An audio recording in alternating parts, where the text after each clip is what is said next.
What's up, everyone? Welcome to the 515th episode of the Pokemon Podcast. It's super effective. I'm your host, Steve. With me is Will. You know what that... wait. We've reached the end of May. You know what that means. No more in sync? Now the school year has ended, and I have your summer reading list. Are you ready? Oh, here we go. Okay. Social studies. You're reading... Greg, fix your attitude. Look, You're reading... I didn't read in the summer as a kid. I'm not going to start now. Well, now you have to. July's People by Nadine Gordimer. For Spanish, you're reading Kiss of the Spider-Woman by Manuel Puig. For English, you're reading Tales of the City by Armistead Malpan. I'm sure you've already read that, Greg. For science, you're reading The Cuckoo's Egg by Cliff Stoll. And for math, you're reading Cryptonomicon by Neil Stevenson. I expect full reports in September. No Catcher in the Rye? Everybody's read Catcher in the Rye. Yeah. I'm not going to read that again. You read that during the school year, not on your summer reading. Sorry. What about To Kill a Mockingbird? I've read it and seen the play and the movie and the limited TV series. You can't watch the musical for Kiss of the Spider-Woman. Too late. No, that's I mean, it's already too late for that ship. I have been on that ship. I went around the world and came back. So if you think I'm going to read it at this point, you're wrong. Greg also, here. I've watched the Tales of the City series, so I'm not going to read that either. I'm not going to read any of your shenanigans. Hi, everybody. I don't read. You don't like reading? Nope. You don't like a good book? Nope. What about manga? Manga? What about it? I've got a manga. All right, if you give me a manga reading list, I'll consider picking it up. I just started reading My Summer of You. Yes. Greg, you will enjoy it. All right. I feel like I will sign on to that reading list. But no, I am not a book reader. I don't read a lot of books. D&D person and a board game person where there is a lot of reading involved. I feel like... I mean, I read rules stuff. I read, but I don't find enjoyment sitting down with a good book. Like that just doesn't... What about an audiobook? I do audiobooks sometimes. Okay. I mean, I've had to listen to a lot of things because Brent knows that I won't read the books that he's reading. So he'll... and this is the problem when we commuted, is he would say, I got an audiobook. And so he'd put it in so I would hear things because he knew I would not read them in any other way. So I know a lot of books. Of the things that I have to get done and the things that I want to do to unwind, sitting down with a book is almost never on that list. Because if I'm going to read, I feel like I should be reading my rule books to prep for something. If I'm going to read, I should be reading something to figure out how I'm going to do this next thing. So I will listen to like audio podcasts. Like I'm into old time radio, so I've been listening to Escape. So I've been hearing a bunch of short stories about high seas adventure. But I don't tend to like carve out time to just sit down with a book because I feel like I'm wasting my time. Got it. Well, we're here to talk about Pokemon, not to waste your time. No time wasting here. And no Pokemon I feel like that's books not involved. mutually exclusive. We have Pokemon Go news. We have Pokemon Master news. We got some TCG stuff. We have some anime stuff. And we have one bit of Sword and Shield news. Look at that. Sword and Shield continue to get news. Pokemon Legends, not so much. Well, Scarlet and Violet's not getting any news. Yeah, for real. Yeah, I mean, it's going to be June soon. And while we know what that means, Pride Month. While there normally is E3, I don't think that's definitely not happening. I was going to say, I don't think that's happening, but that's definitely not happening but I would assume that companies still have news to present for their summer. Well, it's not like Nintendo can't do the Treehouse of Terror from wherever. No, I mean, they've done it every year not being a part of E3, just at the same time. Let's get the Pokemon Go news out of the way. First bit of news is the new season, which is called the Season of Go. Not the best name in the world, but it's a season. It's there. Is it spelled like the character from the anime? It is not. It is not. They already announced the next community days. So the first one's going to be June 25th. We don't know what it is yet. July 17th, don't know what that is yet. And August 13th. The June 25th seems to overlap with Columbus, Ohio, which is the International... America International. I don't know what they're calling it. America International, whatever. Different Pokemon. Earlier XL Candy access. So now if you're level 31 or higher, you will be able to get XL Candy as a reward. The seasonal bonuses are increased friendship bonus damage during raids, which it's not a... I mean, that is a bonus, but that's the thing they haven't removed yet from the remote raid. Well, I guess they're saying all raids, so I guess you're getting more damage locally, so I suppose that would be a bonus. Lure modules will last an hour instead of 30 minutes. You will get one extra special trade a day. That's a pretty good bonus. You will get one extra candy when trading Pokemon. You will get guaranteed XL candy while trading Pokemon, which I think was a bonus not this past season. This past season was Season of Alola, but the season before that, I think that was a bonus. And then you will get guaranteed gifts from Pokestop spins, increased damage for participating. There it is. There's the increased damage for participating in remote raids. They haven't removed that yet, but you better believe that's probably coming soon. Coming. And then increased incense effectiveness while moving, which they're reminding us that the incense is still buffed. Because before pandemic, incense was like 30. I'm pretty sure it was 30 minutes, right? It was like 30 minutes, and it was like one Pokemon every like 3 minutes when you're walking. Now it's like I don't remember. 90 minutes, but whatever. That was an hour. I thought it was 30 minutes. I don't remember. Look, Yeah, that was it's- 15 years ago. If they back then. keep changing things, they'll always win because we'll never remember. Yep. That's mean, back that's when I was what- a teenager. That's what corporations do, right? They keep So, making changes, and then you forget. I think the takeaway here is Ultra Beast are coming, since they showed Nihilego and they showed wormholes. We don't know how the wormholes work. I don't know if... I guess my worry is like, oh, are they just going to stick Ultra Beast in raids and call it a day? Yep. When they data mine stuff, they did data mine actual wormhole thingies. So I don't know if they're going to appear in the sky like Hoopa and that's it. That doesn't seem very great. There's still the concept in my head of like, what are they called? Distortions in Legends. The big bubble that comes up. Yeah. It would be really cool if distortions appeared in Go in like a park of like, oh, this park has a circle around it, and in those circle are specific Pokemon for like 5-15 minutes. Because it'd be really cool playing Go to be like, oh, there's a distortion forming. Then you'll have a disaster like that Eevee in Central Park that started a whole. I Yeah. don't think it was an raid. Eevee. I think it was a Snorlax. Whatever it was, I'm caused pretty sure chaos. it was an Eevee. Back when the game first came out. Yes. So, some other things is like Mewtwo is coming back to raids. Some other stuff, but I don't want to spend too much on Go this week. We also have that the Seattle stuff has been revealed. It will be at the Seattle Center. If you, I think tickets are still available. They actually did to Niantic's credit. They did a smart thing. They in the Seattle. I don't think either of you are going because we've talked about this. But they're splitting the day into two, and I love it. So what they're doing is when you buy your ticket, you can either opt to start in the park for the morning and then go into the city in the evening, or start your day in the city and then in the evening you will have the park.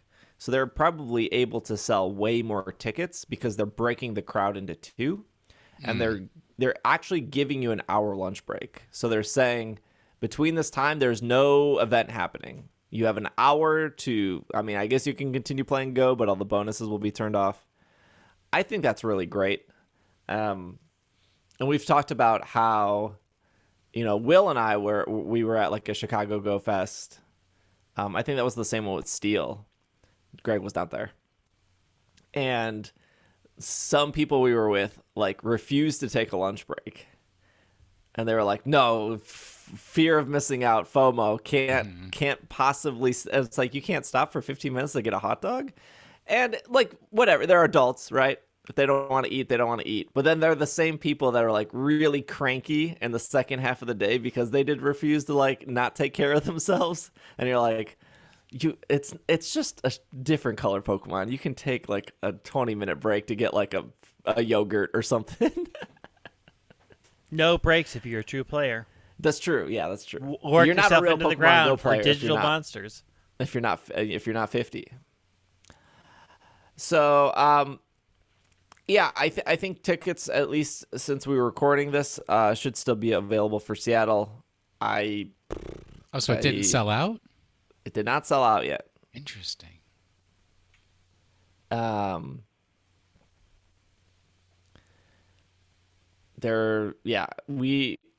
said Groudon and Kyogre are coming back to raids, so people are excited about that. There are the habitat hours, the city, the plains, the rainforest, the tundra.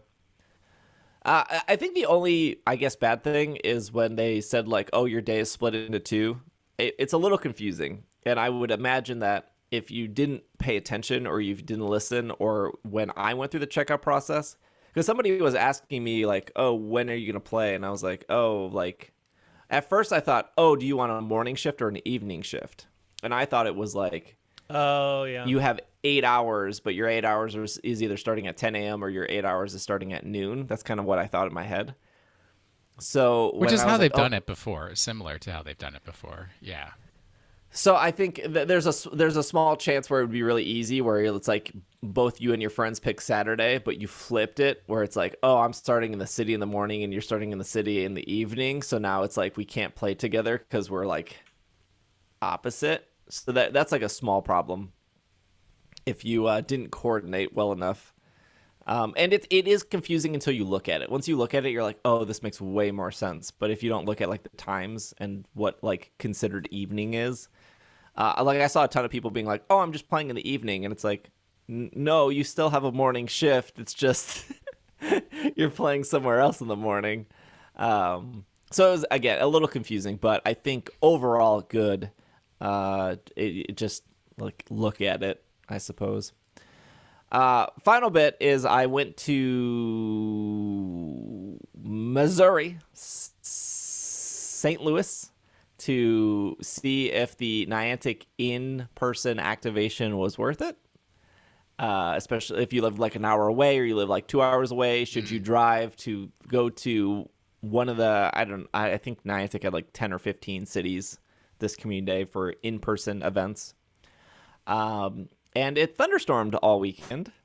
And so Niantic never set up their tent because that would be dang safety, right? Like it was like legit thunderstorming, like lightning and thunder. And so my thought process was like, I don't know if they set up a tent or not, right? Because they didn't communicate at all. So I went to Walgreens. I bought an umbrella. I bought a $2 poncho. Oddly enough, at that event that I was talking about earlier, where Will and I went to Go Fest, it was raining at the start of that event, and people did have ponchos. So I was like, whatever, I'm here. I flew all the way here. I got a hotel. I'm going to go to the park even if it's raining. And I got there, and there was no one there. There were people that we met up with, and it was very nice. Wild community day. Let me tell you what happened here. Number one, well, it was a whole waste because Niantic didn't set up their stuff. But I met a Niantic employee. I'm going to pin that. We'll come back to that. Number two is I went to the gazebo that I said, like, oh, like, let's meet up at the gazebo. And a shocking thing happened. It got hit by lightning? People were there, and they were trading. It was weird. Strangers were talking to each other and trading. And we talked about this on the podcast, like, 2-3 weeks ago, like how we've been to all these community days and no one talks to each other and everyone's just minding their own business. But there was like a mom, and she brought her like 2 kids. I would assume like one is 8, maybe one was like 11 or 12. And they were very like, I'm looking for Luckies. Anyone want to trade for Luckies? And it was like kind of cute. And they were like annoying little kids, but like they were like they were very into Lucky Pokemon, so that was cool. And people were trading. And then another guy came up and he was like, I'm looking for Phalanx. Anyone got Phalanx? And he was like, he's just looking for Phalanx for like GBL. And I was like, this is wild to me. Like, it is thunderstorming here. We're in a gazebo and people are like actually communicating, which has never really happened. And then a more wild thing happened, which this girl came up. She was very nice. She came up and she was like, hey, I want to do this Mega Blastoise raid. Can people help? And I was like, oh, yeah, sure. She was like, oh, I've never done a Mega Blastoise. And I was like, oh, yeah, whatever. Like, whatever. I like Mega Raids. I'll do whatever. I'll help you out. And then she said, this is my first community day ever. And I was like, what? I was like, did you just start playing? And she was like, no, I've been playing for 2 years. And I was like, this is wild to me that you've been playing for 2 years and this is your first community day ever. And I wish that was my life. And I was like, was Niantic right? Did they change the time to move people closer together? Because everything like because in Niantic's head, right? They want people to like trade. They want people to like communicate. They want people to raid together. They want people to come out and it all happened at this event. No, the universe was just aligning for this woman. Right. One anomaly does not a pattern make. Believe me, having been to many of these, that is an outlier as to what. I will say there are people who scream, "I want to trade" at every event. That is not communicating. That is just a person screaming, "I want to trade," and we see them all the time. It was cool though. It was like really cool to see like somebody come out and be like, "Hey, this is my first community day. It's raining." Like they found a group of people that like everyone in the group was like really like, "Yeah, let's do the Blastoise. Let's help you out." And then she like actually hung out with us and walked. Like the rain eventually stopped for like 40 minutes and like we walked the park.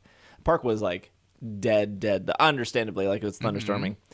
And then the Niantic employee, bless her soul, she mentioned she worked for Niantic, and as soon as she did that, people had a million questions, and she was off the clock. Now, I will full disclosure, I am in part of the Niantic creator program, and Niantic tells me a bunch of stuff, and then I'm not supposed to repeat that stuff, and I'm also not supposed to say like, oh, this Niantic employee told me this, like to protect their privacy.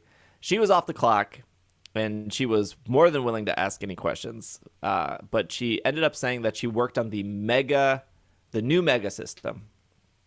And everyone was like, oh, I love the new Mega system. And she's like, thank you so much. And she even mentioned how she went on Reddit the day it launched and she was like screenshotting like the positive comments. And she's like, we never get positive comments about changes we make. And she was like really like legit happy. And that was like cool to see. And she was like, I started Niantic like a year ago, and this was the first project I was on, and it was me and like 3 other people. And she said it took over a year to revamp the Mega system. And somebody there asked why, and she said this, and I am just repeating back.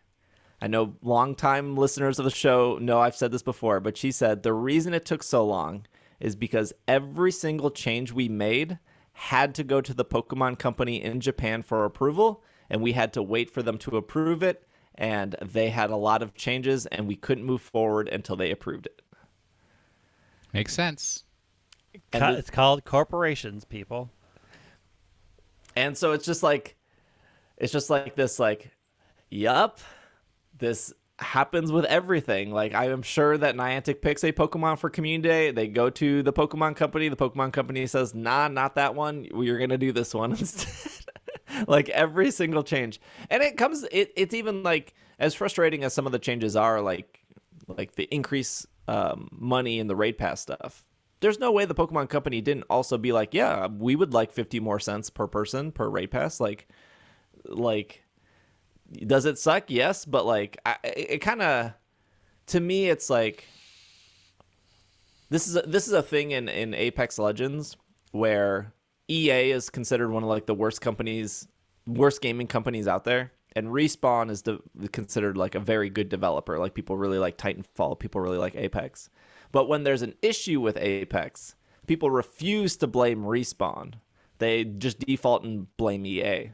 When it's been proven time and time again that no, Respawn is also making these decisions. Like, why are we letting Respawn off the hook? Like, they're just as accountable as EA is in this. And I feel like Pokemon Go fans just like to throw Niantic under the bus and like do not give any accountability to the Pokemon Company when the Pokemon Company is signing off on every single one of these decisions. Like, well, they're the shadow puppeteer, man. They're in the back. Nobody sees them pulling the strings.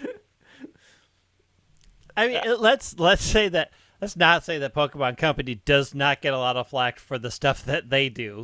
True. It's not like the Pokemon Company has had an easy ride from the fans over the last 4 years. Like, let's be real. It's not like they're like, oh, but Pokemon the Company is perfect. Yeah, there's a small subsection that thinks Niantic should not be a part of this anymore. That's like a tiny amount.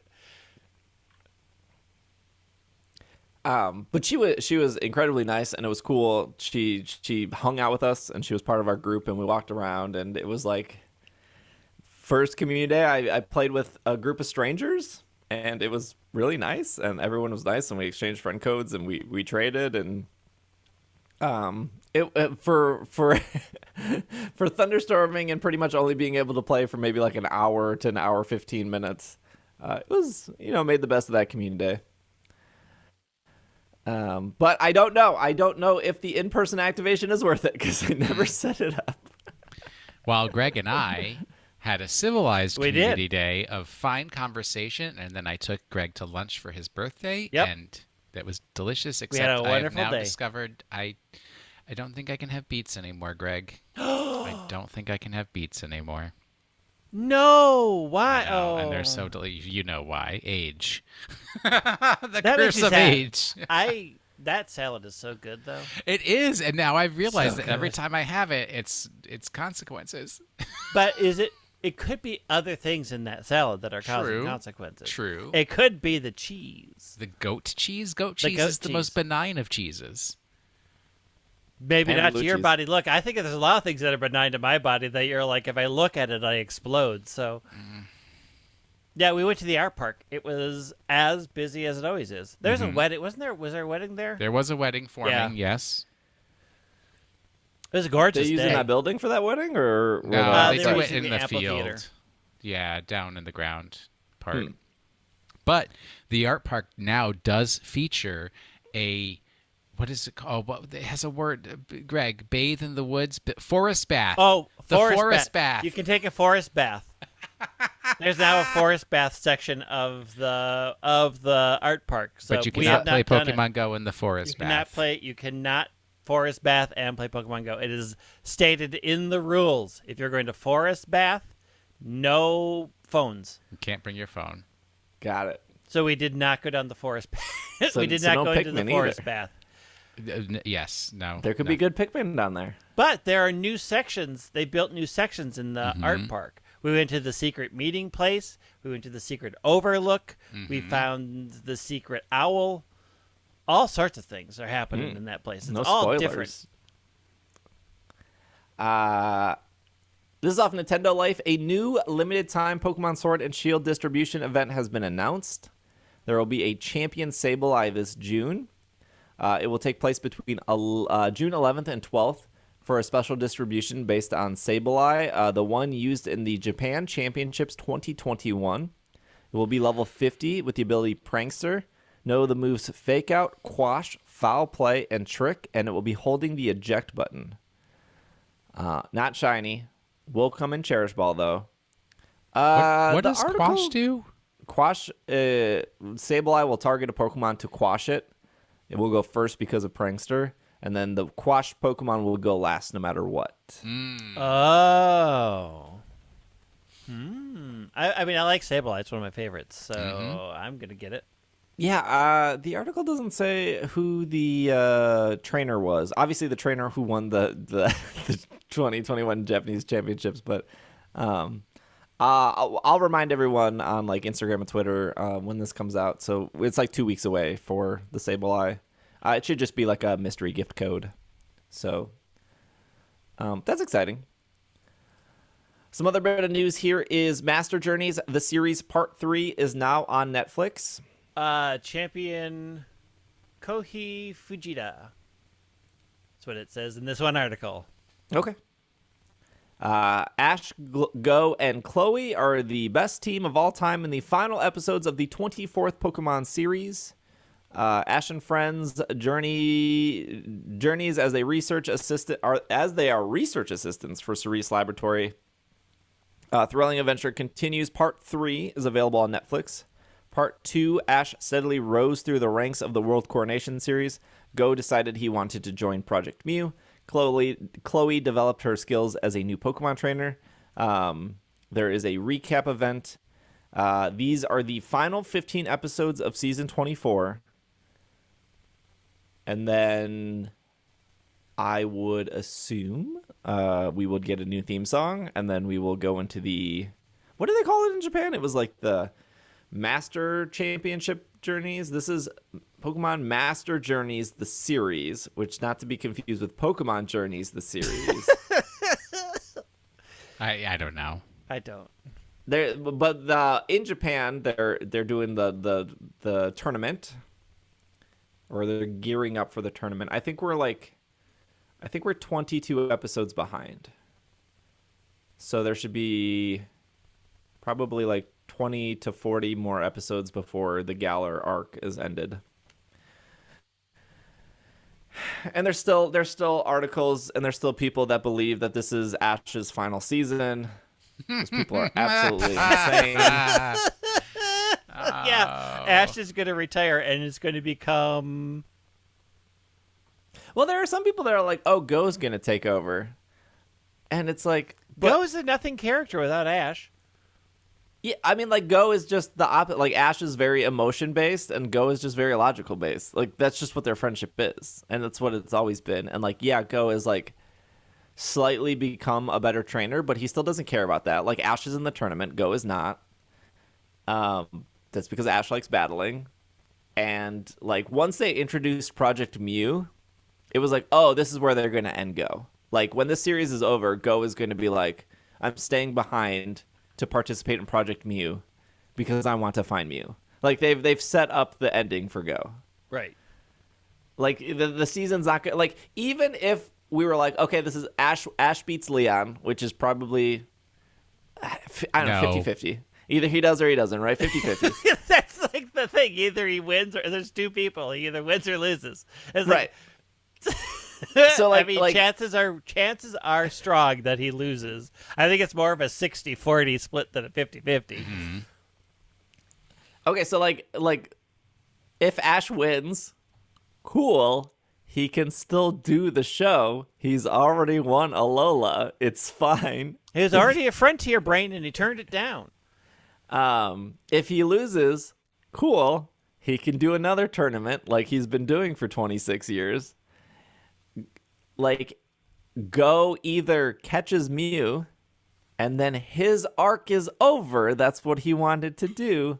Or he doesn't catch Mew, and they do the standard anime thing of, like, I'm staying behind to work on Project Mew because I haven't accomplished this.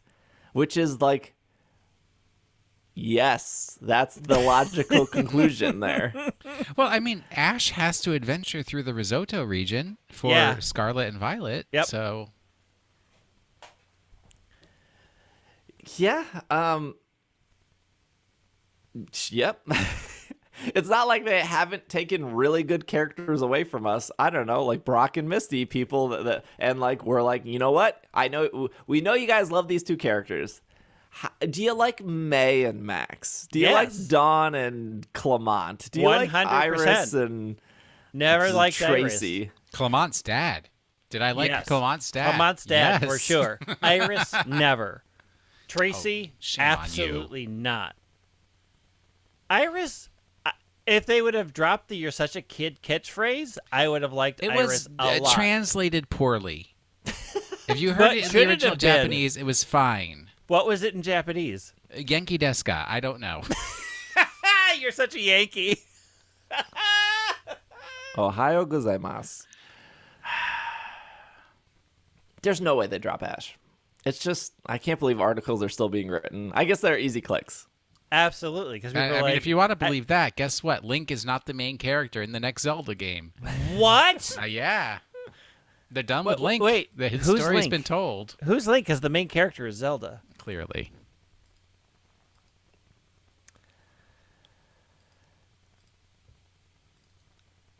You guys like GameStop?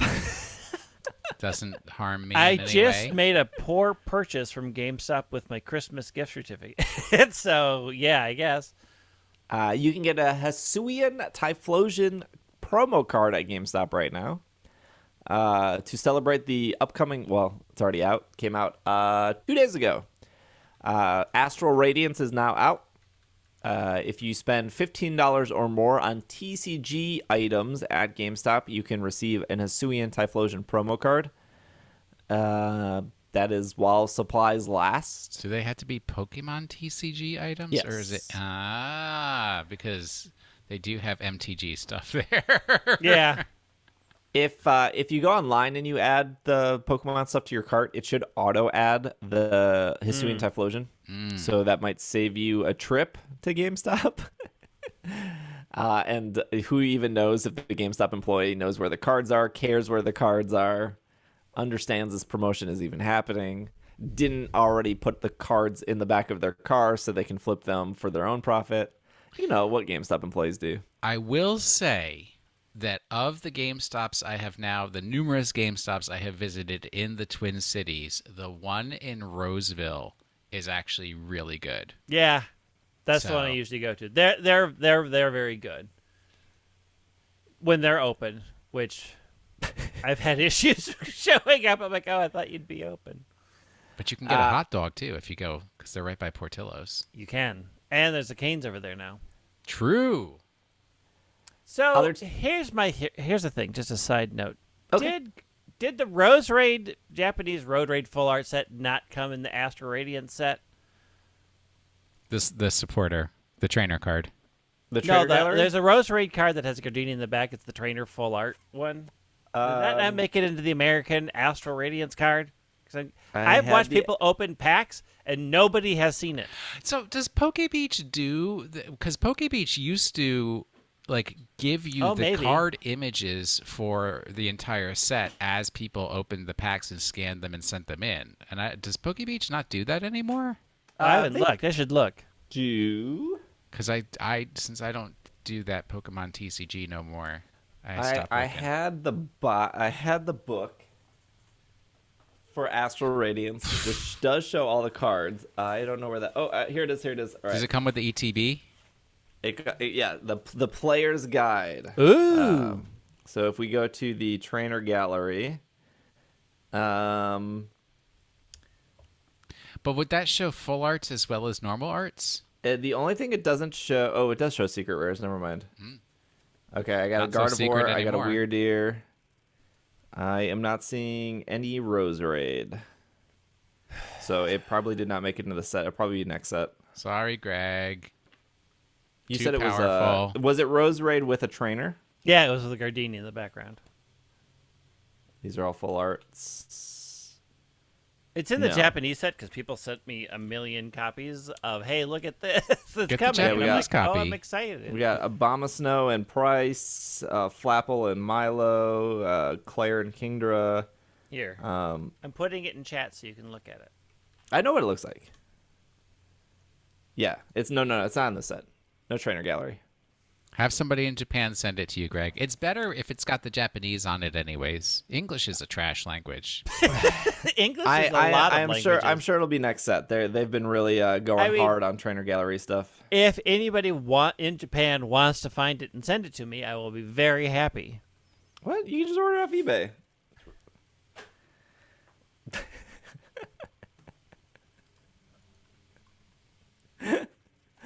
It's not in this set. Apparently, the Secret Art Sneasler card. Apparently, TCG player usually does odds for sets, and apparently, it's a 1 in 2,000 chance to pull that card, which makes it one of the rarest cards ever. But I don't even think it's worth that much. But it's a cool card because it's Sneasler, and I love Sneasler. Did you pull it? Heck no. I've only opened 2,000 1 packs. No, I've only opened one ETB and one booster box. Both were sent to me by the Pokemon Company, so insert Papa Pikachu sponsored free gift. I did get my own ETB that I bought from the Pokemon Center ETB, but I haven't opened it yet, so I would like that Sneasler. I think he looks real cool. Other bit of TCG news here is there's a Cleaver V-Star Premium Collection that also launched 2 days ago. I feel like we talked about this. There's a Cleaver V-Star, oversized Cleaver V-Star, 6 booster packs, 1 pin, 1 coin, 1 acrylic marker, and the TCG online stuff.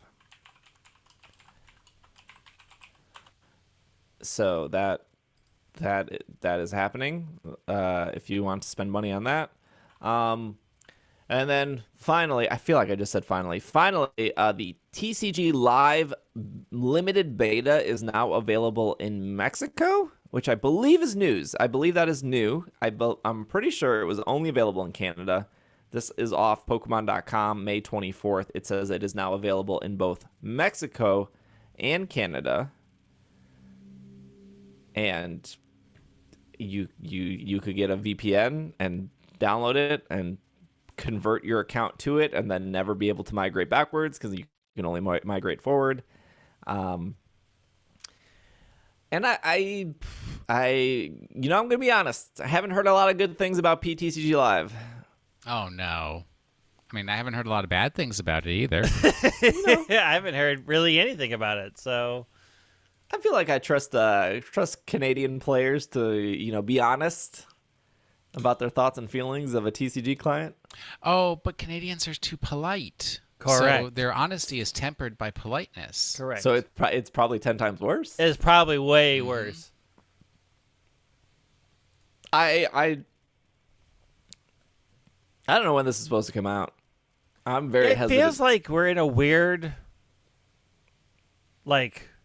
limbo with TCG stuff because, everybody knows this is coming, but it's coming at a very small and slow pace. They're being very careful about the U.S. release because they know that opposite of Canada, which is the United States, if anything is wrong with it, when it comes out into the United States, we will rip them to pieces. Mm-hmm. We will tear them apart. We will destroy them as a company. We won't be able to play. We won't be able to play Blame Direwolf Digital this time. Exactly. If there is one pixel out of place, it's the end. We're done. File for bankruptcy. No, I think the nightmare is the transfer stuff. And that. Because once you transfer, oh boy, not like the current, not like Pokemon TCG Online is a wonderful app. Plenty of podcasts talking about how that app is not very solid, but seems like to me it's this amazing characteristic of Americans, which I really suspect that you don't find in that many other places in the world, where you can tell I've been a U.S. citizen the whole time, but you can tell a U.S. citizen 50 times, once you hit this button, you can't go back. Once you hit this button, you can't go back. Once you do this, there's no... And yet still, someone will do it because they don't read, they don't pay attention, and then complain. I'm never buying products from this company again. They ripped me off because my stuff all got transferred and I can't get it back. Hey, Will, can we talk to you about WrestleMania? Look, that's a different story. Is it? Is it button pushing WrestleMania? It is, because if they had said in the app itself to do it, it would have been done. But sending me an email in the day and age when nobody reads email anymore, that's a different story. Well, there's going to be a point in... I also did preface this by saying I've been a U.S. citizen the whole time. I did not extract myself from the category. There will be a point where, at least they said, that PTCGO will end completely, and PTCGL will take over. So I don't know when that is. I don't know if if they're going to do like a beta release in the US where if you opt in early to transfer over, you're now stuck there, but like you did it and you're going to have to do it anyways versus like we are officially releasing it now and your only option is to hit that button because we're no longer supporting PTCGO. So I don't know when that day is. I'm assuming it's sometime this year. But let's take a break. When we come back, we got some Pokemon Masters news. Not really Unite news, but I have played Unite recently. The description's there. The what is it? Oh, the subscription? Unite subscription's in. Yeah, let's talk about that. We'll take a break, and we will be right back. And we are back from our break. There is a late May, early June update to Pokemon Masters EX. Let's just talk about the characters. People just care about the characters. So we have Cygnus Suit Ethan and Lugia. They are a flying type strike master sync pair. We have Cygnus Suit Lyra and Celebi. They are a grass type tech master sync pair. And then we have Cygnus Suit Chris and Suicune, which are a water support type master sync pair. Is that New Jersey Chris, Texas Chris, or Ohio Chris? None. That is Chris with a K.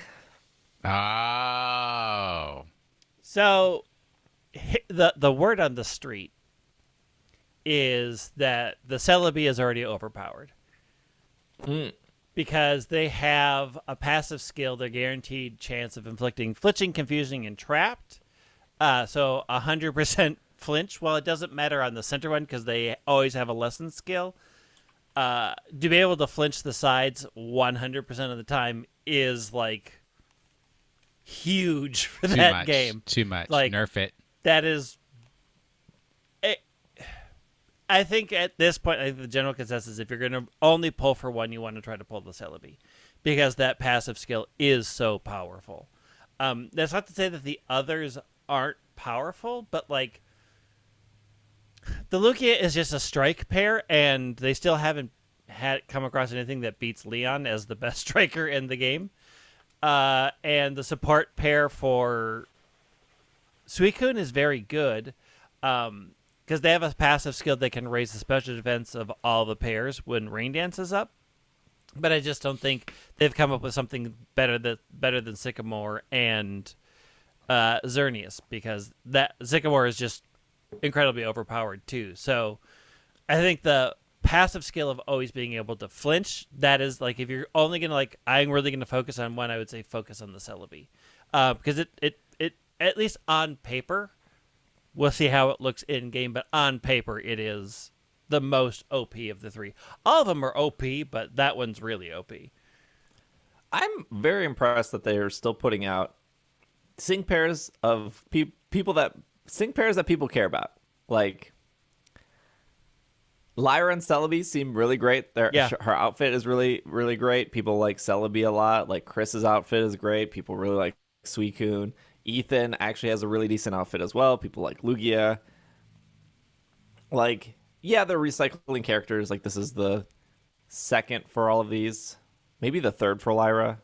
I think it's the third for Lyra. Lyra's got a bunch. It's not as much as Erica. Somebody loves Erica in that company, for darn sure. Erica has like 8 sync pairs. I think Misty has quite a few too.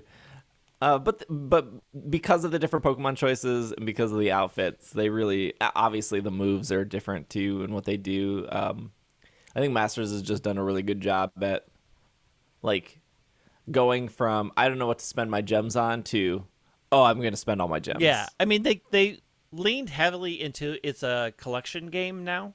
Like you really want these pairs. That's what people voted for. Wanted. Yeah, and I think leaning into that and sort of getting rid of or making the other stuff really optional. Like, the game can be difficult. You can do the hard stuff. If you really want to do the Champion's Path, super hard stuff, and maximize your sync pairs and do all that stuff, the game will support you, but you do not need to do any of that to get enjoyment out of that game.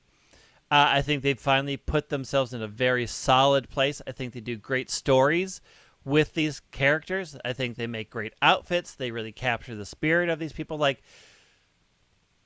they nailed what they did well and then leaned into it, and it's made the game 100 times better. Yeah, it's for those that don't know, like really early on, I think like maybe a year after the game came out, they sent out this huge survey.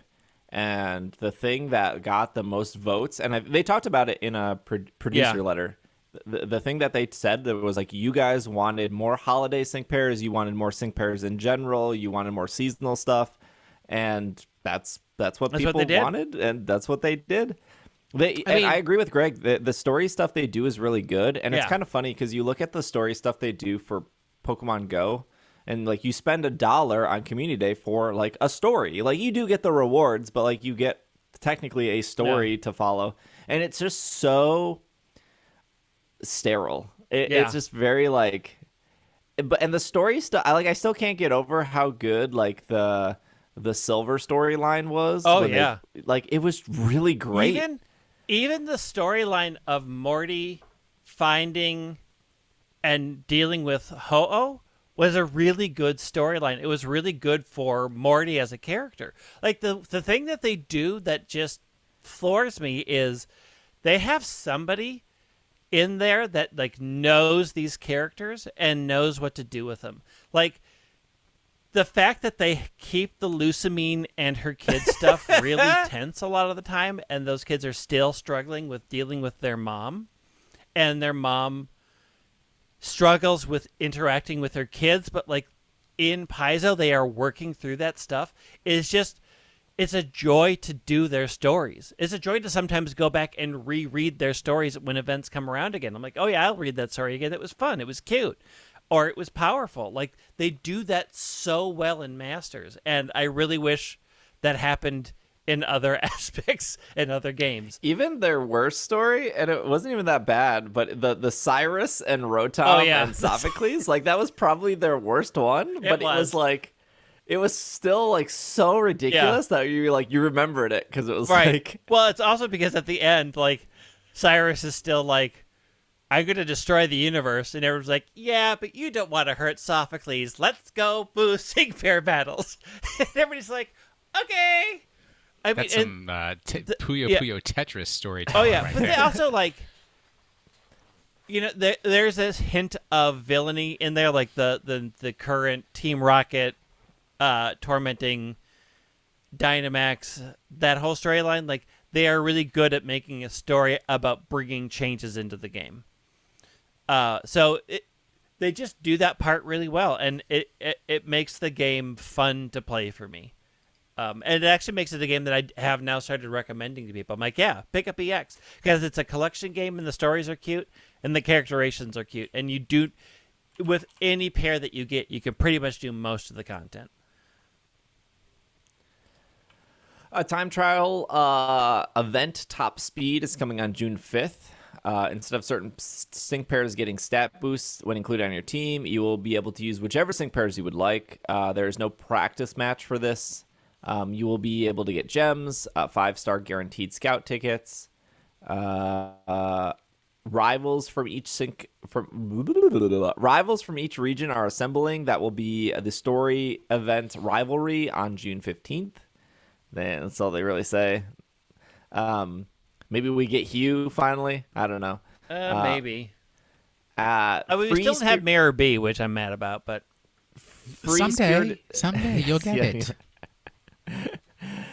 Free-spirited Pokemon battles, a solo event called It's All Good, will begin on June 22nd. In this event, a certain group of free-spirited trainers will pay a visit to some trainers who are worried about something. We hope you look forward to it. From the end of June to early July, one male and one female sync pair will appear in seasonal outfits. Well, what season is this? Summer. The summer season. If you look forward to finding out which Pokemon these trainers are.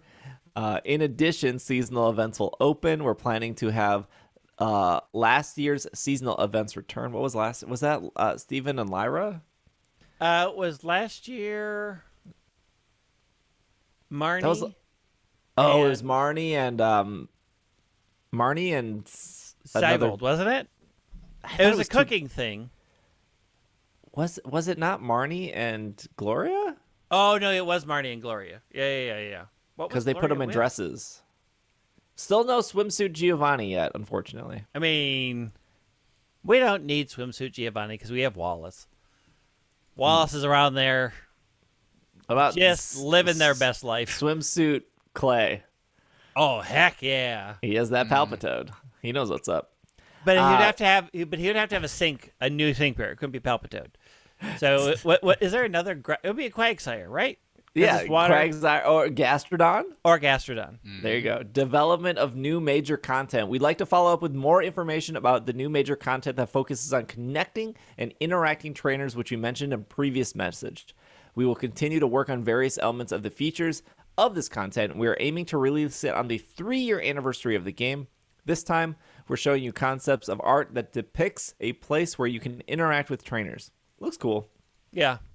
We hope you look forward to discovering which trainers you'll be able to meet and which kind of connections and interactions you will be able to do. They still haven't figured out what they want to do with eggs, though. Eggs are still pretty much useless. There's, they're fun to open, but yeah, it's. I got a shiny Dratini and a shiny Pichu in one opening yesterday, so I was like, oh yay! But then I formed a sync pair with them, and I will never use them because they don't serve any purpose. They could have like a egg cup or something where you can only use egg sync pairs. Yeah, but you can't. But since your player can only you can only use one. You can only use one. Yeah. You can't. I forgot about that. Well, that's your Pokemon Masters update. DNA still sends me. Oh, also, I guess people didn't know how to say DNA. People call it Dina. It's People call it Dina. I used to call it Dina, and then I just stopped calling it at all. it's DNA. It could also be Dina because they put an E in there. Mm-hmm. No, it is. They said that it's DNA. But is it? It's D like DiGiorno, the pizza. Oh, okay. It's not delivery. It's DNA. Danae. Yeah. Hey, I played Pokemon Unite. I did play Pokemon Masters. I play that like every day. I was like, oh, Steve is playing Unite. I'll jump in and maybe we'll do. How do you have a psychic power to tell when Steve is playing Unite? Because it shows in my stupid list. When I'm On your in Switch? Unite. On the Switch? Yeah. Oh, I have all that turned off, so I never see who's online or whatever.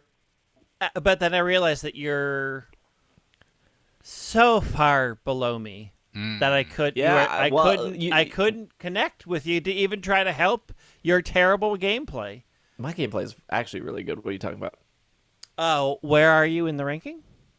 So the first thing is Unite acknowledged that I haven't played. They said you haven't logged in 70 days. And they said if you play a match right now, we will give you 4,000 coins, which is a lot of That's coins. a lot. Yeah, they did that to me too. You just have to play, not win?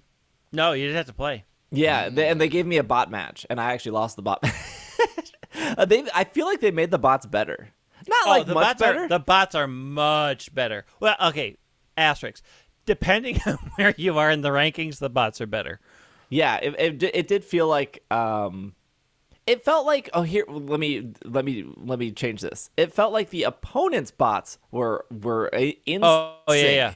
It felt like my team didn't know what the heck they were doing. Hot garbage. And there's still no way. It's kind of weird. There's still no way. So they have the gather here, command. You would think that the bots would react to the gather here. Yeah, but they don't. Just like care. real players, they don't. They don't Well, care. the problem is that they programmed the gather here command in English, and the bots only speak Japanese. Oh, that makes So sense. they That makes don't sense. understand. Also, they're wondering why you're going to Dreadnought. Nobody goes to Dreadnought. Well, it's weird because the two bots on the bottom never went to Dreadnought, but the two bots on top always went to Rotom.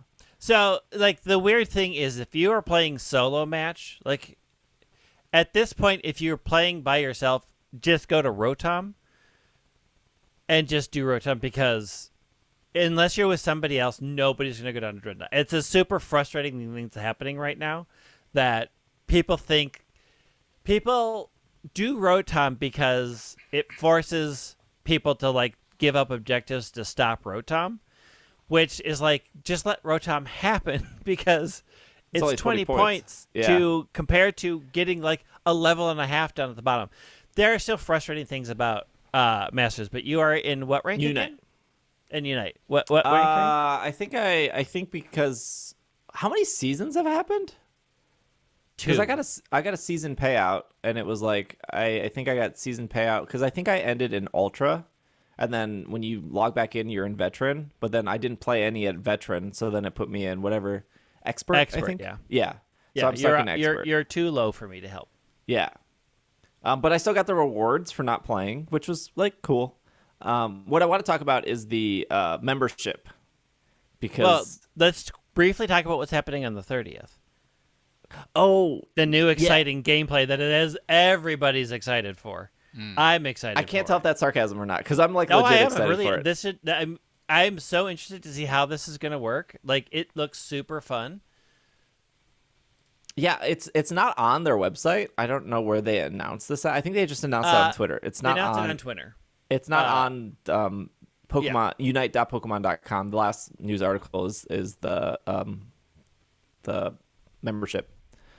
But pretty much it's a new game mode where if you defeat a Pokemon, you turn into that Pokemon. So if you defeat, can turn into that Pokemon. It is the option to swap into that Pokemon for a limited time. You're like catching it. So if you knock out the Ludicolo, you can be the Ludicolo, and you would have Ludicolo's moves. And then they showed like somebody was the Zapdos. Yeah. So they're also adding in Articuno. They're adding in a bunch of different ones that you can swap into, and it does seem to be like a limited amount of time. The joke is, of course, go to Dreadnought, because if you capture Dreadnought, then you can turn into Dreadnought. So maybe you'll finally go down to Dreadnought. But yeah, so 5:30 onward is going to be a game mode option. We don't know if it's going to be a temporary game mode option, like full. Probably. I think those game modes were. do benefit from being temporary, because it forces people to be like, oh, it's only here for a week or two, Right. and then like when it comes back, then people get excited again. Yeah, full-flegged battles lasted for a couple weeks, so I imagine this will be like that too. It looks, I mean, I'm kind of excited for it just to see how they implement those big creatures, how easy it is to switch. I'm like, there's a new level of strategy added to it since it's a temporary change. Like, when's the ideal time to swap in and be the more powerful Pokemon? I'm really excited for it, and it's coming tomorrow. So yeah, and we always talk about how like what would get people to come back to Unite, and they did their like they did the Halloween thing with the pumpkins, and then the Christmas one was like pretty similar to it, like a little different. Yeah. And then they did the All Out, which I think I didn't get a chance to play that, but I think people really liked the All Out. All Out was brilliant, but also hard. It was hard to do because it was such a different mindset of, you always have your moves available always. Yeah. And so that was sort of hard to, and certain Pokemons fare better in that environment. So it quickly became like only use Sylveon, only use Lucario, only use these because their moves come up so fast. It just makes more sense to use them. But I saw the general consensus of people being like, "Oh, this looks really cool." Yeah, it was very fun, and this new Ketchum battles looks incredibly fun. I hope it's as fun as it looks. What's not fun is their membership. Yeah, I'm not a member. The subscription. Subscription. So this is you can gain AOS gems, hollowware, and special bonuses with Pokemon Unite's new Unite Club membership, which is available for $10 a month. When you become a member, you will receive green tiered hollowware and special items right away. You will also receive 40 AOS gems per a day while a member, totaling 1,200 AOS gems over the course of a month.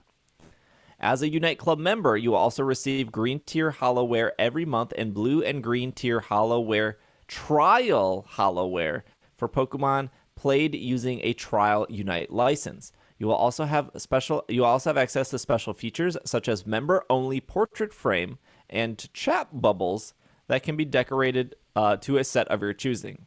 You will receive a 10% discount when using AOS gems to obtain limited fashion items during the first week they are released.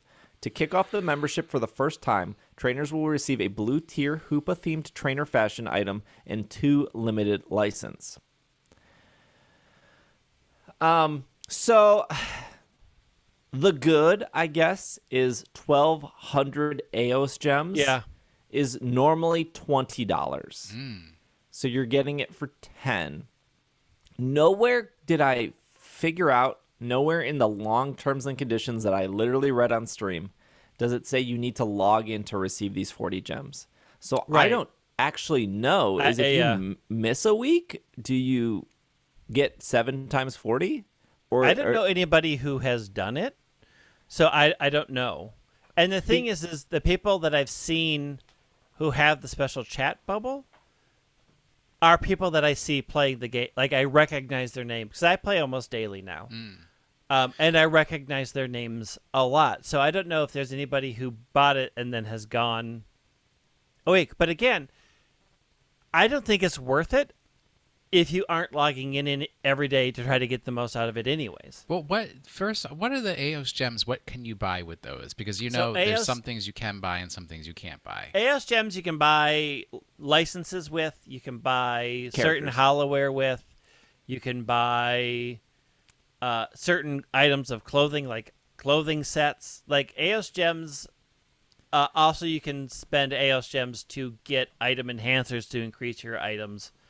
But mainly it's to easily get Unite licenses. So you can get characters, skins, and you can power up the held items. Yep. I think the one thing, so with Unite license though, you can either do AOS gems or coins. Right. And coins, it's usually anywhere between 8,000 to 10,000 coins. Yep. And I just said they gave me 4,000 coins for not logging in for 2 months, which is half a character ultimately. I mean, I personally don't think coins are that hard to get. Coins is the easier currency than gems. I'm sitting on 27,000 coins right now. And I don't pay any money. The other thing that AOS gems buy you are the battle passes. And so if you like battle passes, if you like the special hollowware that only comes in the battle pass, you could only buy battle passes with AOS gems. So and that's so 500. It is worth it if you are going to be like, if Pokemon Unite is your main game. You like for me, I always go back to this, but I play Monster Hunter every day. I want to play Monster Hunter every day. It is the game that I love to play every day. If Unite is that for you, then this subscription might be a good deal. Yes, because you would need to you can only use AOS gems to buy the battle pass. So assuming you're playing every day, you're getting pretty much, you're paying $10 for 2 months of battle pass. Yeah. Like I said, you can do coins or gems for characters. Yep. But for skins, character skins, Pokemon skins, those are only gems. Sometimes there's specific like skip tickets that you get from loot boxes, but like the $40 Ninetales skin, right, that we always talk about, that is only gems. Right. The $40 Machamp skin, the $35 Cramorant skin, a lot of the outfits are only gems. Whereas like characters, unlocking new Pokemon can be done with coins. You can't buy the $40 Ninetales skin with coins. I think that it's almost like it's so close to being worth it for somebody who maybe logs in like twice a week or even once a week. Because if you are getting all the gems at the end no matter what, then yeah, you could say it's worth it. I might as well just buy it tonight just to see if I don't log in, if I get the gems, just to literally test. Because I haven't found anywhere online that is. The thing that like is just zero appeal at all is like renting characters. Yeah. And not only that, like I can understand like, oh, I'm not sure if I want to get Trevenant. I can rent Trevenant. Cool. Because, yeah, like I think I I have like 80,000 coins, so I could buy quite a few characters. But for me, I just like playing Cramorant. And I know Cramorant's not the best character, but like because it happens to be my favorite Pokemon and because I have like the skins for them, I just really like playing Cramorant. And like I do like Blastoise, I do like Venusaur. So like I have a good 3. Like there's never a situation where somebody in Unite is like, oh, Cramorant's taken, oh, Blastoise taken, oh, Venus. Like I get one of the 3. It's fine. And I do want to try Trevenant. Yeah, Trevenant is great.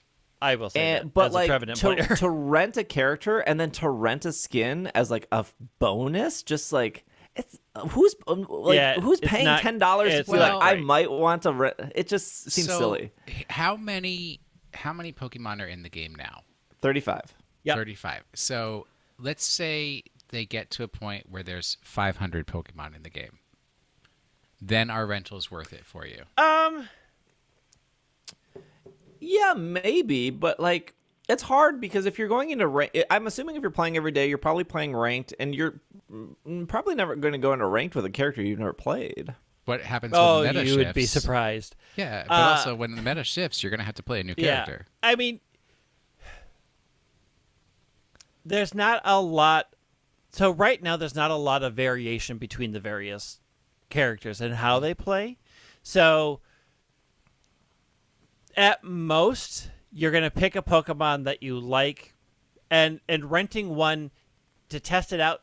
Their moves aren't so different than what you've played before that I think renting it for a while is going to make or break whether you wanted to buy that character. Because they really, like all the attackers, all the ranged attackers really, really play the same right now. That's why Hoopa was a big deal, because Hoopa's like legit different. Very, very different. And Espeon's a little bit different, but not, I don't think, enough that you'd be like, I've never played this character type before. So I think given the state of how similar a lot of the characters are, rentals don't make a lot of sense. That could absolutely change in the future if they come up with more play styles or different, like characters that play completely different than what exists currently. Then I could see renting it to see it. But the thing is, you can pick any character that you don't have and practice with it. And go into the practice. It's a one versus one, but you can still get the feel of how the moves go. So renting in the current situation just doesn't make a whole lot of sense. It's not a big enough draw for me to say people would pay a subscription to get rental licenses. I think Will makes a great point. If there's like 100 characters and you get to rent 2 a week or whatever, I get it, because that's a lot of characters, and you will probably run out of coins or be very weary to spend your coins. The like renting outfits makes no sense. Skins get wins. Period. For every $40 Ninetales that has joined my game, I really thought they would carry hard, but they don't. The thing is, I would say if you're already spending money on a regular basis in Unite, the subscription makes sense.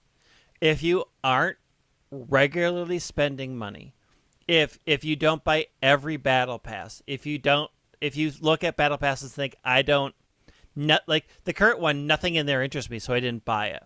So the subscription doesn't make a whole lot of sense for me, because I just don't, even though I'm getting a discount, I don't spend money in that game right now.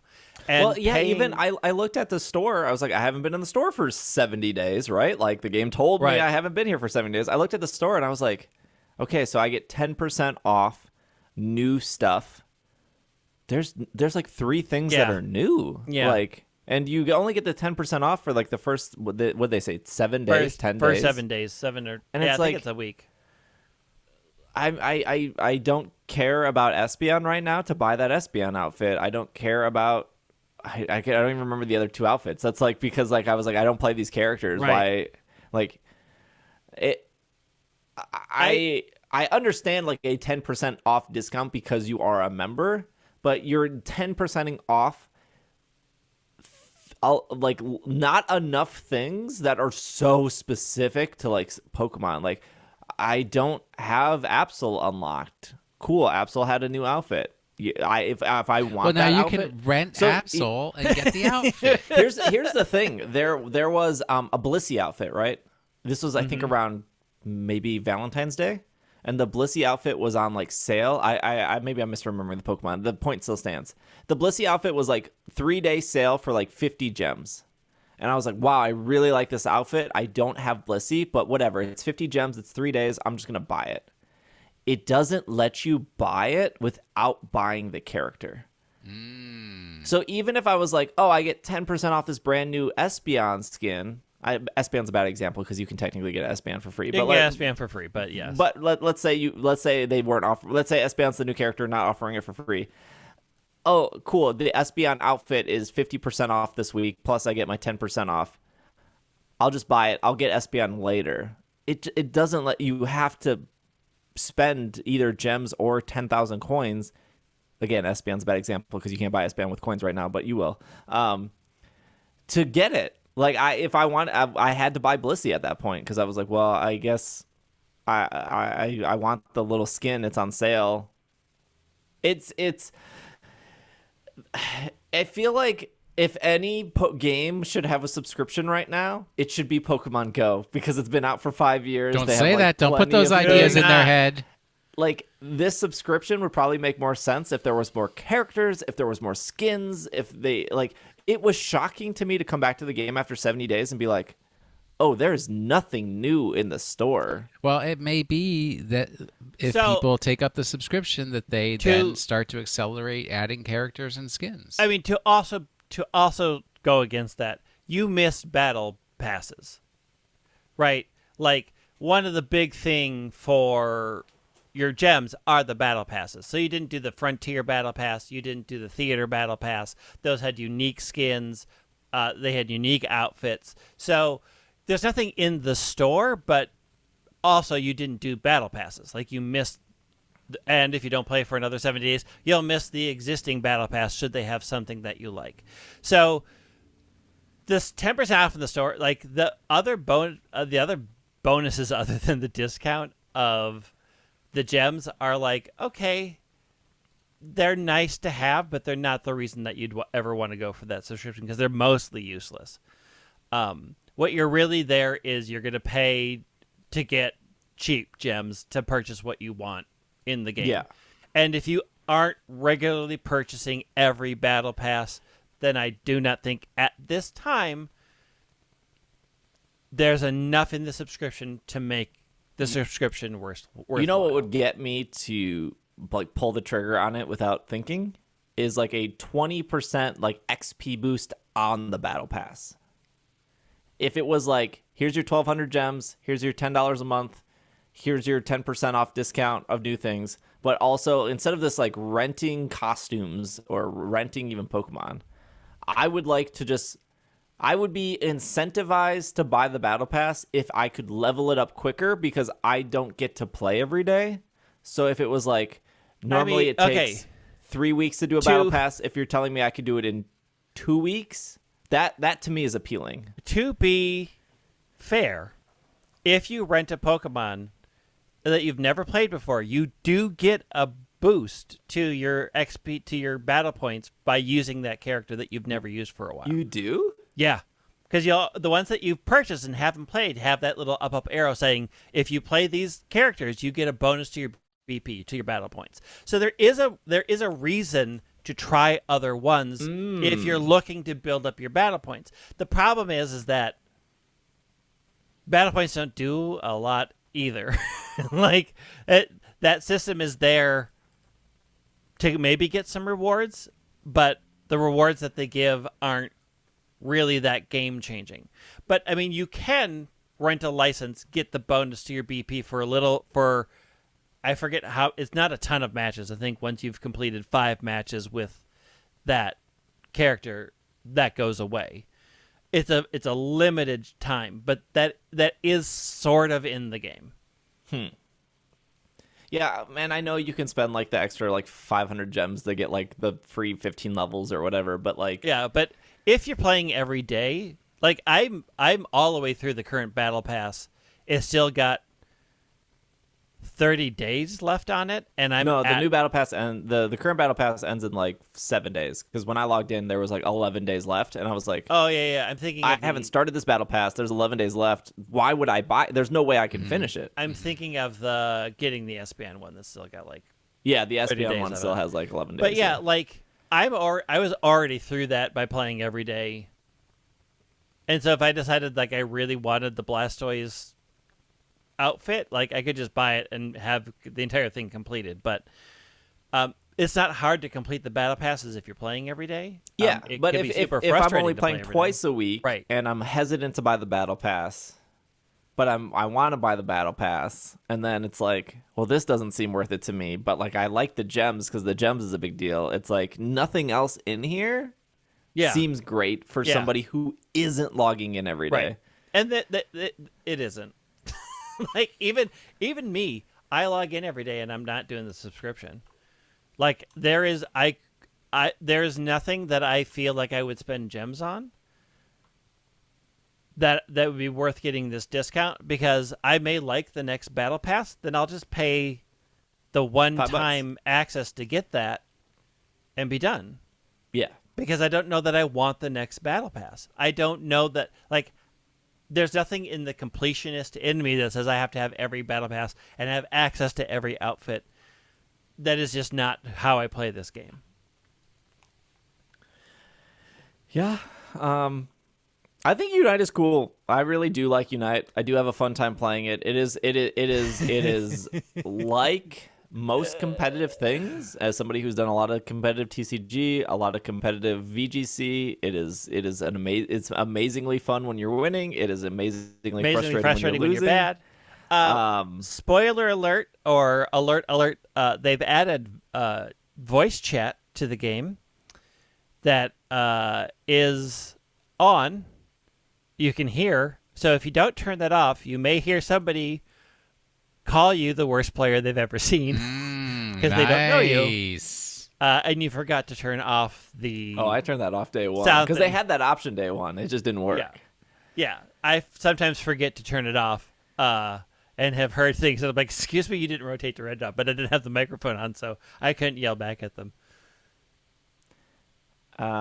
Unite's cool.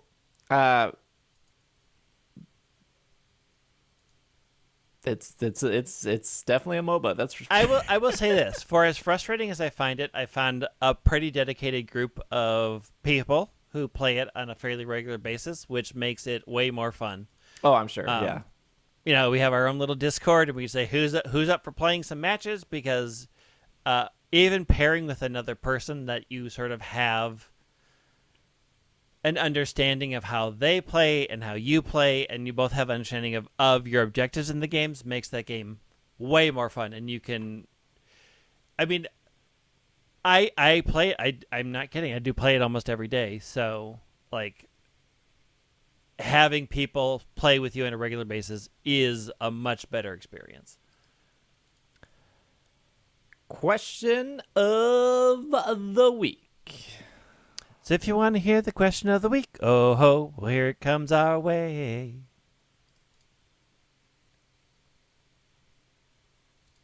Oh, you know what we didn't talk about? Sorry, Chris posted in our Addict channel that the Pokémon tournament. Speaking of yeah.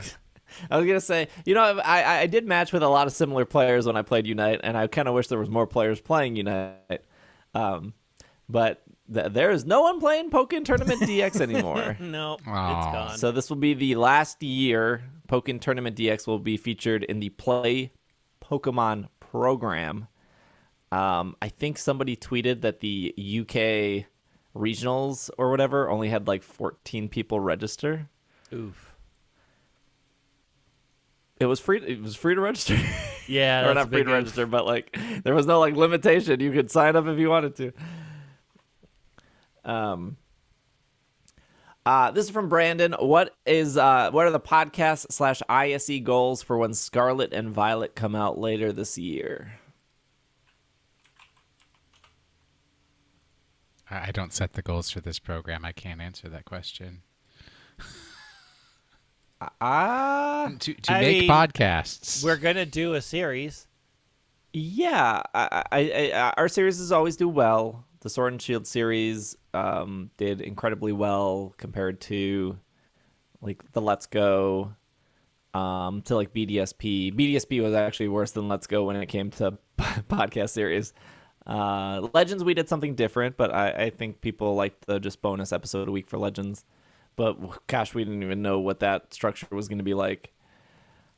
Um, I don't know a goal, but maybe because we haven't seen anything for Scarlet and Violet, it just seemed the lead up to Sword and Shield, as great as those games are, still are. There was just so much negativity to that lead up, and it was mentally taxing to talk about that and like also actually have faith that those games were going to turn out as good as they did. So again, we haven't seen anything from Scarlet and Violet besides starters, but I hope it's not that same path again.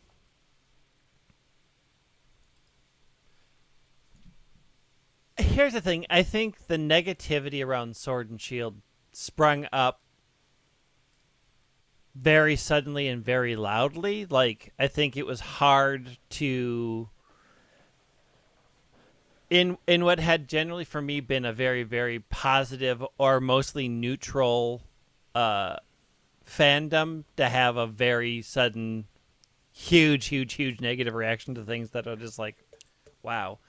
Okay, I expect this from Star Wars fandom, not here. I think going into the new games, having lived through it and then sort of lived through a bunch of other things, I have a better perspective of what I will take, what I'm willing to walk away from, what I will listen to, and what I'm no longer willing to listen to.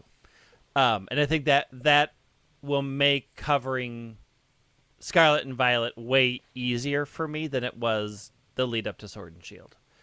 Because I think during Sword and Shield it was really hard to differentiate out the level of toxicity people were. Like, are you the type of person that's just toxic, hates everything, and is just here because you hate doing things?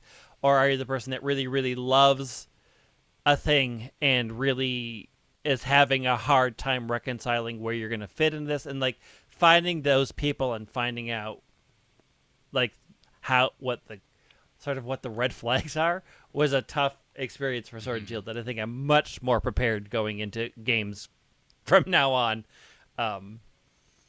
So I'm less worried about covering Scarlet and Violet because of negativity, because I sort of already know who my bad actors are, and I have a much better idea of what the red flags are for me.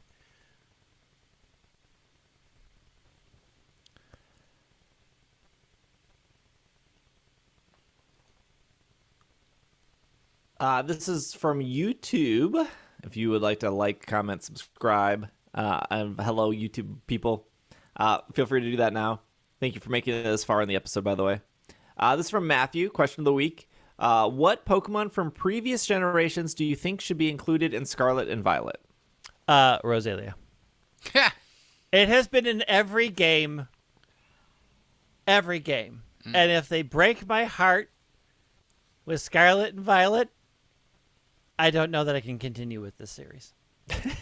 Well, what Pokemon goes best with the theme of the risotto region? Who would be a good Natopus? You know, I think somebody said this the other day, and it made me think, like, in the Alola Pokedex entry, it says that Young Goose comes from another region. It's not native to Alola. Just like the mongoose isn't native to Hawaii. True. So I think Young Goose would be good in Scarlet and Violet. I think Spain has some mongoose. I don't think Well, they're I mean, the mongoose question free. is it now that they've done regional forms, right? Like, is Young Goose Alolan actually a regional form, and the real form different? The real mongoose is in this one. Like, it gets hard because of regional forms and what they're going to decide belong here and change. Well, and what regional forms is prioritize Gen 1. right. I mean, I always think, like, what do I want from Gen 8 to carry in? I want Yamper to carry in. I want somehow the Hisuian forms that we got to carry in because I like a lot of them a lot. I want Yamper would be good just because of the Right. ability, literally. I want Yamper in. I want Snom in. I would There's no snow in Spain. Look, there's They'll no find snow a in mountain. Hawaii. There's snow in Hawaii. Not that far down. I would like for no good reason other than I think it's fun. I want Sojourner in there. I don't know. I don't think there's a lot of henges around Spain, but That's close. I don't know. I mean, I would like to see like Pile of Sand make it because there are beaches. That is true. I would like to see Oricorio, but maybe either just Bile form or it has new forms. Oh that yeah, are new for the dances, risotto tango region. form. Yeah, tango, flamenco. Oh, Bolero. flamenco form would be so good.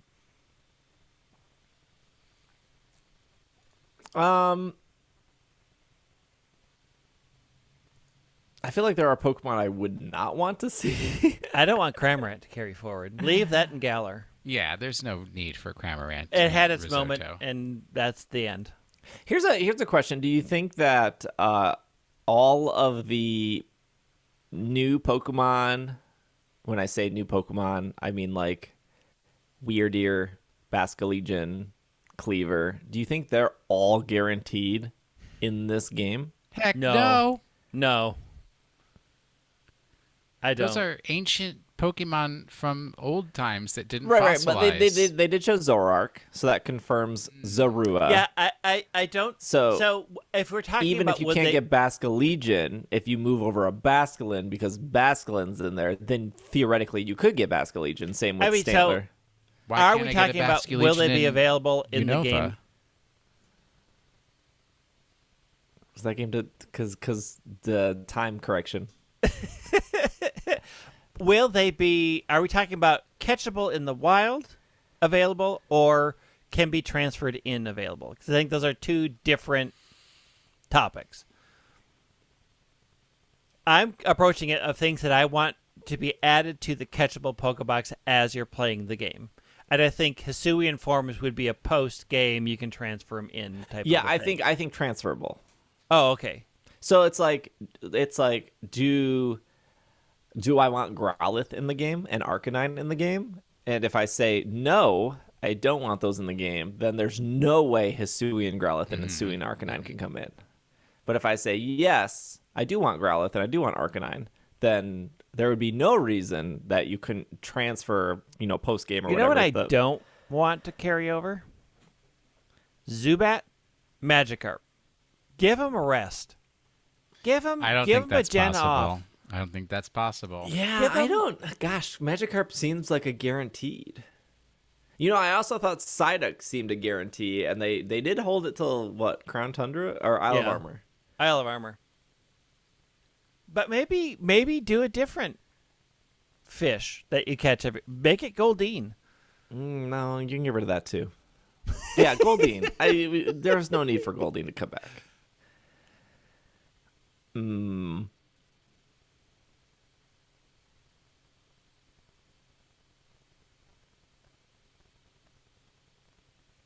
Yeah, I don't know.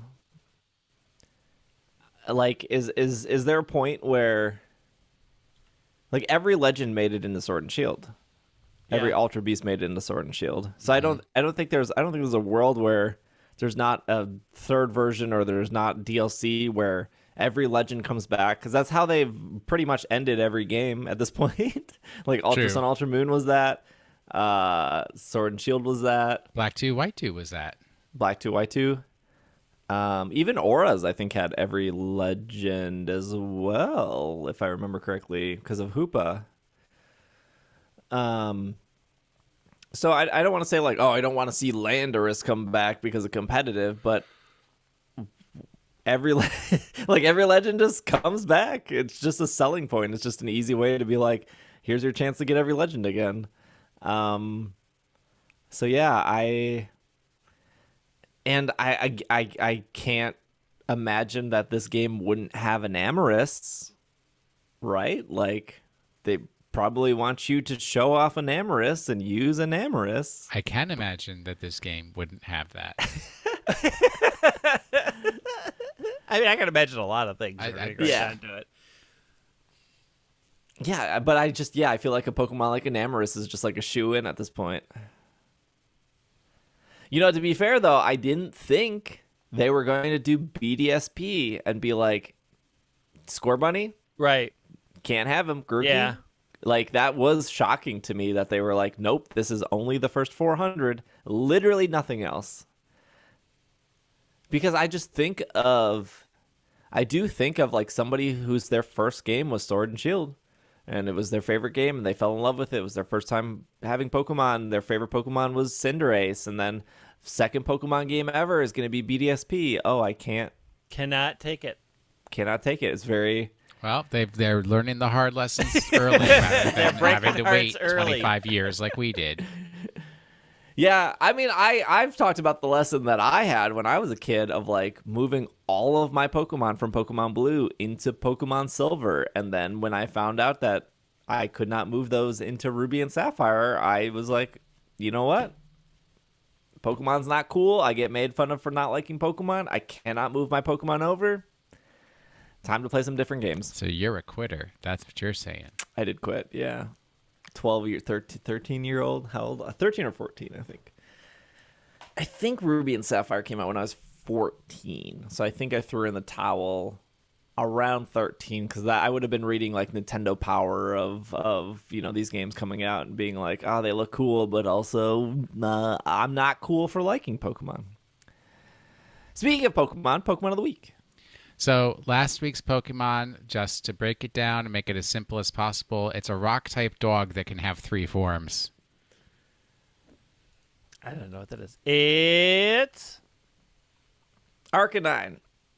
Ooh. No, it's Lycanroc. Is there any other Pokemon that can have 3 forms? Probably. 3-form McGee. Say that again? 3-form McGee. 3-form coming McGee. out in, Yes, in the Risotto region. Scarlet, yeah. Yeah. 3-form Pokemon? I mean, technically, Meowth has like 80, so. Oricorio has 4. Furfrou has like 12. 12. Minior has 6? 6.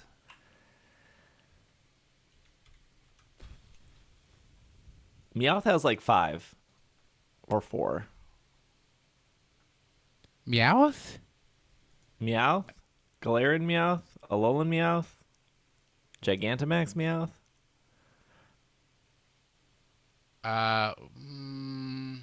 No Hisuian Meowth. That was the real Yeah, bummer. that was the real shocker. I think Meowth may be the taker because I don't really count Gigantamax as a form. Oh, yeah. It's a I can see feature. that. Yeah, I guess. It's like special, though. Long cat is long. He is a long cat. I mean, that's a good Gigantamax. It's really good. That's how I can tell people who don't like Sword and Shield. Because, like, how do you not look at Gigantamax Meowth and not be like, this is incredible. This is perfect.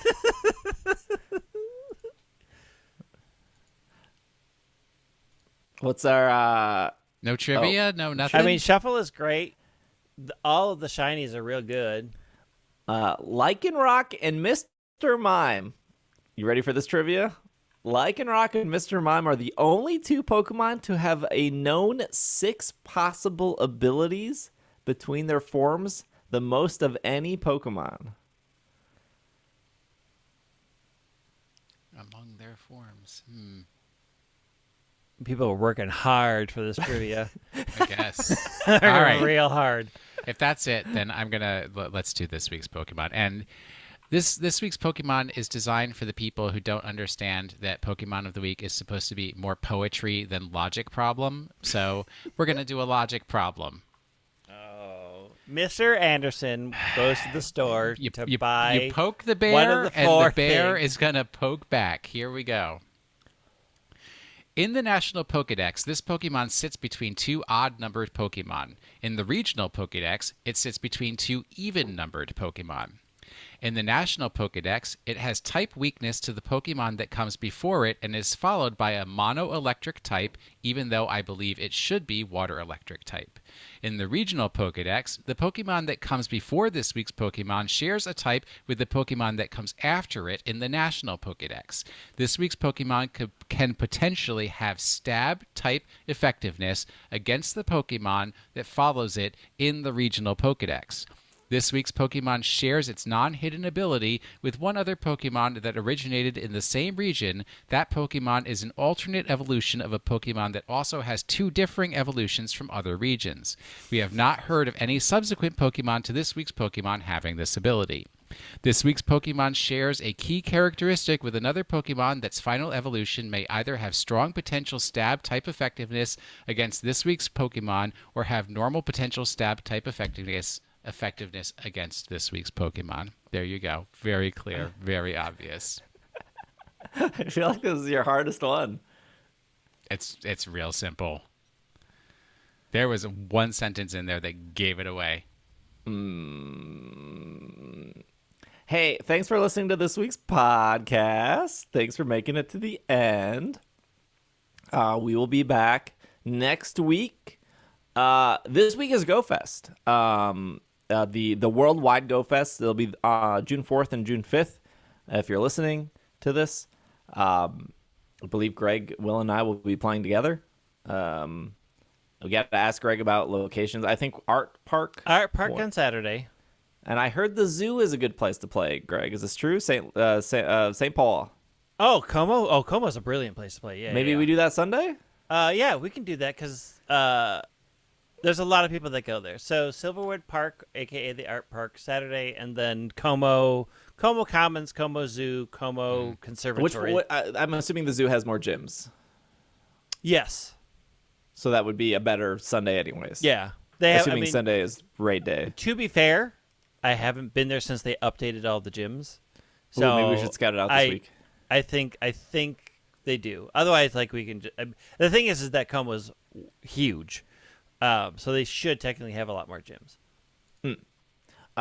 So I don't know how a recording will be working for that. I don't know if we just record early or we record after Go Fest on Saturday night or Sunday night. I'm not sure what the situation is. I would assume that would be, our thoughts about Go Fest. I don't actually know if we're going to get any other Pokemon news this week because they're probably I'm assuming Pokemon Twitter, Pokemon Go Twitter, everything's going to be advertising for Go Fest. And then I would wager to guess that we'll get Scarlet and Violet news after Go Fest is complete, and probably sometime in June we'll get like a trailer or something. Ideally, guaranteed they do a huge Scarlet and Violet release announcement on Saturday. I mean, Janine already has it on the calendar, so just overlap it. There'll be a limited time Masters event on Saturday. Unite will have 1,000 free gems. Special raid dens. Make sure to go to GameStop to get your free booster pack. I mean, they'll just put everything on, like they always do. So I'm super excited for Go Fest for that. I'll be streaming Go Fest. So if you're playing at home, if you're playing in different time zones, if you just need something up, maybe you're not playing Go Fest, but you need something to watch, I will be live streaming Go Fest outside. I'll be doing test streams this week to make sure that we're good to go for Saturday. So if you're over on twitch.tv/PKMNcast, like I said, we'll be live streaming Go Fest and a couple live streams this week with testing that, normal streams as well. Instagram, Twitter, YouTube, all that, PKMNcast. I don't know if I can get this video out this week, but I went from start to finish. I caught a shiny Shaman in BDSP. I created the proper poffins. I fed it the poffins. I got the scarfs. I did the contests. I battled Cynthia 20 times to get champion stickers to put onto the ball capsule, to get the sparkling Twilight Star Ponyta ribbon, whatever it's called. I did it all from start to finish. I want to make a whole video on how to do that because it is a lot of work. and I think I figured out the thing that I realized is people will be like, here's how you do the poffins.